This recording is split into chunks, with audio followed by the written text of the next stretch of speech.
Et dans les news de ce soir, il y aura de l'automoto, il y aura du rugby, du basketball et du football. On commence avec la Formule 1. Lewis Hamilton, roi d'Espagne. Et oui, Lewis Hamilton renoue avec la victoire au Grand Prix d'Espagne, battu tactiquement par Max Verstappen la semaine dernière pour le Grand Prix du 70e anniversaire. Le Britannique a cette fois-ci devancé le Néerlandais au terme d'une course qu'il a maîtrisée de bout en bout. En rugby à présent, on va parler de l'Académie Max Brito et le projet avance. Et oui, le 24 février dernier, la Fédération ivoirienne de rugby a lancé la campagne de financement pour récolter des fonds afin de démarrer la construction de l'Académie Max Brito. Alors que la confirmation du démarrage des travaux est attendue pour la fin du mois d'août, le staff de Côte d'Ivoire Rugby s'est réuni pour valider le mode de fonctionnement et les objectifs de cette académie. Rappelons que le Marcoussis ivoirien sera un réservoir de talents locaux qui doit permettre à la sélection nationale de Côte d'Ivoire de retrouver les sommets du rugby africain. Et puis toujours en rugby, un ex-international forme et habille des arbitres. Et oui, l'ex-international Amidou Gendo Koné, reconverti en arbitre fédéral 3, a dispensé une séance de formation et de partage d'expérience à 18 arbitres ivoiriens. Sollicité par un organe de la Fédération ivoirienne de rugby, ce séminaire s'est tenu le 12 août dernier à l'INJS. Gendo en a profité pour remettre des maillots et du matériel aux arbitres présents. On passe tout de suite au basketball, toujours en NBA. Damian Lillard, MVP de la bulle. La NBA a dévoilé les récompenses de la bulle et c'est Damian Lillard qui remporte haut les mains le titre de MVP. La star de Portland a été élue à l'unanimité après avoir tourné à 37,6 points à 49,7%, dont 43,6% à 3 points. 4,3 rebonds, 9,6 passes et 1,4 interceptions en 41,7 minutes. Il devance Devin Booker et T.J. Warren. On ouvre notre page football avec le FC Barcelone et une mauvaise nouvelle pour l'entraîneur Quique Sétienne qui a été viré. Depuis la lourde défaite contre le Bayern, le FC Barcelone fait sa mue, à commencer par l'entraîneur Quique Sétienne, viré ce dimanche soir après une réunion avec les hommes du club catalan. Ce lundi matin, on apprend que Ronald Koeman aurait été contacté pour lui succéder. Toujours en ce qui concerne le Barça, Léo Messi sur le départ. L'humiliation subie par le FC Barcelone contre le Bayern Munich. Première Ligue, De Bruyne, joueur de la saison. Et oui, Kevin De Bruyne a été élu meilleur joueur de la saison 2019-2020. Auteur de 20 passes décisives et de 13 buts, le meneur de jeu belge de Manchester City a été le joueur le plus décisif du championnat anglais cette saison, devant Trent Alexander-Arnold, Jordan Henderson et Sadio Mané. Et on termine avec le Oroya AC. Les passeports des joueurs ont disparu. Alors qu'ils devaient se rendre au Maroc pour jouer les demi-finales de la Coupe de la CAF, les joueurs du Oroya AC de Conakry sont dans une impasse. En effet, dimanche, Antonio Soare, le président du club, a signalé la perte d'un sac contenant uniquement les passeports des joueurs. Il promet une forte récompense financière à quiconque les retrouverait.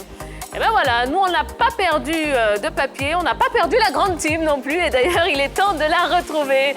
Bonsoir, bonsoir. Oui, bonsoir Tia. Bonsoir Tia. Ça va, vous allez bien? Oui, ça va très bien, je vais bien. Surtout que je jouais là, donc ça va. Ah bien sûr. Salut mon frère, ça va bien? Oui, mon frère, ça va. Jojo, mais on est content de vous retrouver sur le plateau. Ah mais bien sûr, je suis ravi aussi. D'accord, voilà, ça va mieux? Plaisir. Oui, ça va mieux. Je suis content de revoir Roger Stéphane, il fatigue beaucoup. Tia aussi, très très joli sourire. Ça me fait plaisir de vous revoir. Yellow avec Henri Joël. Tu n'auras pas le bras, ça. Ah oui. Est-ce que je vous ai manqué? Ouais, vous m'avez manqué. Ah, d'accord. Pensez à vous, voilà. Et puis voilà, je vais toujours faire pour me porter bien. D'accord. Je suis très heureux, mon coach a des retours. En tout cas, j'aidais tellement Roger Stéphane. Il m'a manqué, Oui, c'est ça. On sait que à distance, voilà, c'est vous qui l'aidiez beaucoup à bien répondre. Ces informations, il devait améliorer ces informations. C'est ça, la télépathie. Traiter ces informations par télépathie, parce que moi, j'ai fait aussi de la métaphysique. Voilà. Pardon. Merci. Allez, comme tous les soirs, on va évidemment débriefer débriefer un petit peu l'actualité sportive. Et on commence avec vous, Henri Jo, et la NBA, je suppose. Et bien sûr, on va parler de Damian Lillard, le MVP de la bulle. Alors, on va expliquer tout la bulle, c'est quoi? C'est la reprise de la NBA après la période post-Covid-19. Donc, ça s'est passé du côté de Orlando et le MVP, c'est-à-dire le meilleur joueur, celui qui a réussi à se démarquer tout au long de ces 8 journées, ou bien ces 8 matchs qui ont lieu à Orlando, c'est Damian Lillard, le meneur de Portland. Portland, il faut rappeler, hein, il a quand même réussi à qualifier son équipe pour les playoffs et notamment ces playoffs se joueront face à l'équipe des Lakers, les Lakers de Los Angeles, l'une des meilleures franchises de cette saison au niveau de la NBA avec LeBron James et Anthony Davis. Quand même, ça sera... Oui. Tu les connais? Oui, il y a mon cousin qui joue là-bas. Mais il est sur le banc, on ne le connaît pas. D'accord. OK, donc pour continuer, puisque c'est pas Valentin, hein? Ah, c'est pas Valentin, c'est Bertin. Peut-être les autres équipes, Jojo n'a pas de cousin dans ces équipes-là, donc je vais rapidement donner les affiches des playoffs en commençant par les rencontres d'aujourd'hui, puisque ça commence aujourd'hui lundi. On aura Utah Jazz face à Denver, on aura Brooklyn face à Toronto, Philadelphie face à Boston, Dallas face aux Clippers de Los Angeles. Voilà, hein, à tous les amoureux du basketball, vous avez un super programme pour ces playoffs. Hein. Yellow. Allez, on parle. Mauvaise nouvelle pour Kike Sétienne. Mais c'est gâteau Barça actuellement. Qu'est-ce qu'il y a? Faut nous affaire. Il paraît que. En fait, l'histoire se répète chez Kike Sétienne. Déjà, il y a eu un limogeage de Kike Sétienne avec le Betis Séville lors de la 2e saison du club. Et puis, il est arrivé au Barça après la raclée, l'humiliation subie par le Barça. On rappelle, 8-2. 8-2. Face au Bayern, on dit Kike, prends tes bagages, quitte chez nous. Si vous voyez ça. Ils ne sont pas gentils. Donc, paraît-il qu'il y a Keman qui est vu maintenant comme le successeur de Kike Sétienne. Donc, on attend la confirmation et puis on vous donnera plus d'informations après. C'est parce qu'il ne noue pas bien sa cravate. Il n'avait pas bien noué sa cravate. Ah, mais bien sûr, sur la photo, il n'a pas bien noué sa cravate. Mais c'est sans surprise quand même. C'était pressenti depuis. Parce que cette année, le jeu du Barça n'a pas convaincu. Je crois qu'il est arrivé au mois de janvier. Cette année, le jeu du Barça n'était pas très, très convaincant. Ensuite, il y a eu la mauvaise fin de saison, raflée par l'équipe du Real de Madrid. Et puis, il y a eu cette humiliation, 8-2 face au Bayern. Est-ce que c'est une humiliation? Oui, c'est une humiliation. 8-2, ça arrive. Non, c'est une humiliation. Pour le Barça, quand même. Non, mais vraie correction, une vraie leçon de football. Équipe, hein. Oui, c'est juste, mais bon, c'est le Barça. Le Barça reste le Barça. C'est l'un des meilleurs clubs au monde, avec quelques-uns des meilleurs joueurs de la planète. Une équipe comme ça ne se fait pas battre 8-2. Ça a été fait en quart de finale de la Ligue des Champions en plus. Et donc, ça a été très, très mal digéré. Et Kike Sétienne, qui était déjà sur la sellette, eh bien, la confirmation est là. Il part, il quitte le club. On le sentait. D'ailleurs, on le sait tous d'ailleurs, les entraîneurs qui payent toujours et très souvent les mauvais résultats des clubs, c'est arrivé malheureusement pour Kike Sétienne. Bon, une mauvaise nouvelle en entraîne une autre, puisque Léo Messi serait sur le départ. Oui, la rumeur a enflé ce week-end au niveau de la presse espagnole. Messi aurait eu des envies de départ, mais rumeur malheureusement démentie en cette journée. Est-ce que c'est vrai, Messi? Est-ce que c'est vrai? Est-ce que c'est faux? Après 16 saisons passées du côté du Barça, après avoir tout gagné avec cette équipe du Barça, championnat, Ligue des Champions, Coupe du Monde des clubs, Ballon d'Or, enfin bref, le mythe Messi règne encore du côté du Barça, mais est-ce que c'est pour longtemps encore? On n'en sait rien. Il a très mal digéré, lui et ses coéquipiers, le 8-2 pris face à l'équipe du Bayern. Est-ce que c'est ça qui a envie de faire partir Lionel Messi? Eh bien, la rumeur circule en ce moment du côté de l'Espagne. Alors, la rumeur, qui est tout à fait plausible, puisqu'elle vient quand même du journaliste brésilien qui avait annoncé le départ de Neymar pour le Paris Saint-Germain. Absolument. Il est au fait de l'actualité du club. Il a des informations qui sont crédibles. Et donc, ça voudrait dire qu'on devait prendre en compte cette information. Mais comme je le dis, qui a été démenti par les dirigeants du club, parce qu'en ce moment actuel, on n'a pas envie de perdre Lionel Messi. Il y a déjà la crise Kike Sétienne et l'humiliation face au Bayern. Perdre Messi maintenant, ce serait la catastrophe. On compte sur lui. On espère qu'il restera. D'ailleurs, on est en année électorale du côté du Barça. Xavi, qui est entraîneur, voudrait bien revenir au Barça à une seule condition, qu'il y ait des élections après les élections. Donc, vous voyez un peu que la maison Blaugrana est un peu secouée en ce moment. Et naturellement, le grand Messi, le grand Lionel Messi est encore au centre de la polémique. Bon, alors, c'est bien beau. On a eu le démenti du club. On attend maintenant le démenti de Léo Messi. Bon, de toute façon, Messi, il le dit tout le temps. Il a toujours les envies de départ. Il ne va jamais. Il fait un peu de chantage. Bon, c'est le must, c'est le meilleur joueur, c'est le patron. Il est un peu un dieu vivant du côté du Barça. Est-ce que nous, j'avoue que nous, puristes du football, on a envie de voir Messi aller démontrer ses qualités ailleurs. On a envie de le voir en Angleterre, en Italie. Mais ils se sont bien au Barça.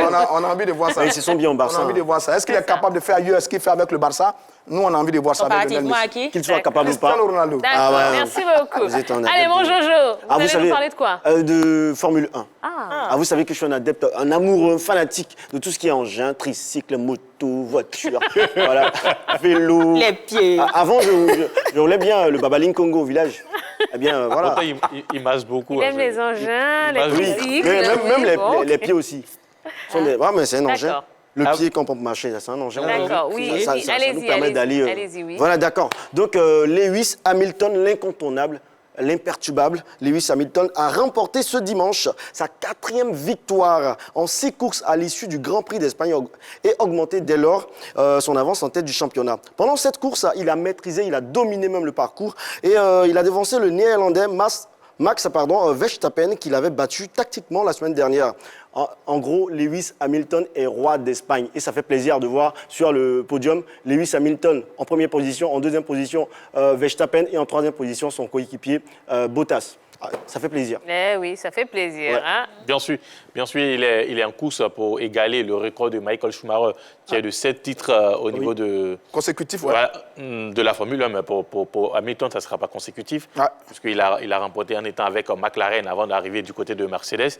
Mais cette saison, pour revenir sur ce que je disais à l'instant, c'est que lors du 70e anniversaire à Silverstone, il y a eu 2 courses à Silverstone, il faut le rappeler. Une première coupe remportée par Hamilton et puis une deuxième remportée par Verstappen. Il fallait que le Britannique se réveille. Et il s'est réveillé en Espagne. Et là, il est en roue libre pour remporter un 7e titre. En tout cas, il faut le dire, c'est l'un des meilleurs pilotes au monde, dans l'histoire. C'est vrai, il y a eu Schumacher, mais aujourd'hui, il y a Lewis Hamilton. Un certain Lewis Hamilton, exactement. Allez, dans quelques instants, vous aurez l'interview exclusive du président de la commission électorale de la FIF, le ministre René Diby, qui s'est adressé au micro de la 3 et de la grande team. Justement, c'est Henri Jo qui est allé réaliser cette interview. Alors justement, Henri Jo, racontez-nous un petit peu le voyage, puisque ça s'est fait à Dabou.